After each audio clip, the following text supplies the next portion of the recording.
Hey guys, so pendulum squat. Lots to think about on this machine, lots going on. The main thing we're trying to target will be Clara's quad. So first things first will be foot position on the pad.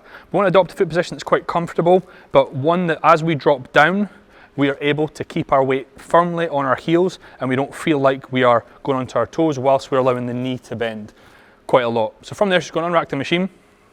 Before she goes down, what she's going to think about doing is just creating as much tension in her legs as she possibly can and making sure there's not much space at all between her back and that back pad.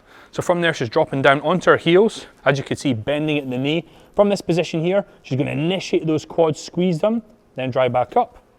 Another major coaching cue for as you drop back down would be we initiate with the quads, we squeeze them, but rather than push up, we're going to push back the way instead of pushing up.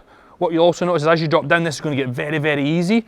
As she comes back up right about there, weight's going to hit you like a ton of bricks. So to make sure that when you are loading it, the tempo is nice and slow on the way down, slight pause, and then a couple seconds on the way up. And there you have your pendulum squat.